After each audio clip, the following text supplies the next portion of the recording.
I'm Jocelyn Aspa with the Investing News Network. Here with me today is Chris Berry of House Mountain Partners and the Disruptive Discoveries Journal. Chris, thank you for joining me today. Thank you.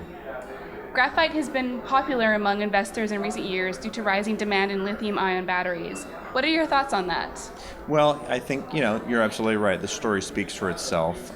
Graphite actually is really more of a steel story at this point in time, and I think that's why the pricing has been under pressure of late. But I think, a focus on not just graphite itself in terms of the flake size, but also what the companies intend to do in terms of spherical graphite is a much more interesting story going forward. Okay.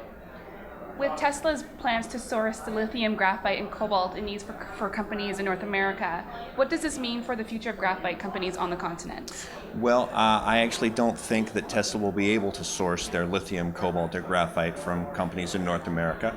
So, that's probably a separate issue right there. But obviously, when you think about Tesla and the potential demand from the Gigafactory, but you also think about the 11 other battery factories that are in various stages of production right now, it bodes very well for lithium, cobalt, and graphite, and that's why you've seen so much investor interest of late. Okay.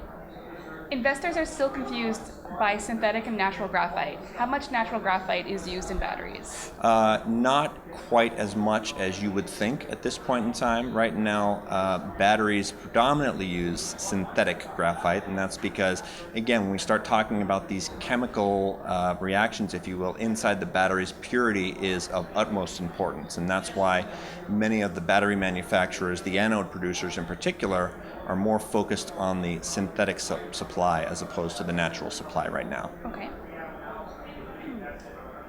Will the graphite supply be able to keep up with growing demand? Why or why not? I think it will for the next little while, and it's because graphite is really a steel story.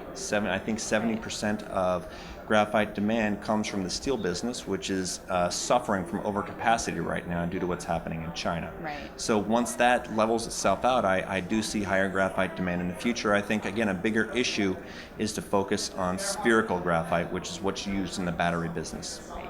Okay. Which graphite stocks are you watching right now? Well, there's one in particular is Alabama Graphite. You talked earlier about a domestic source of graphite, domestic being U.S. based, and also I think, they're not just aiming to be a graphite producer, but what they're really looking at doing is going further up that supply chain and producing spherical graphite for specific customers. So it's an interesting business model. Absolutely. Well, thanks so much for joining me, Chris. Thank you.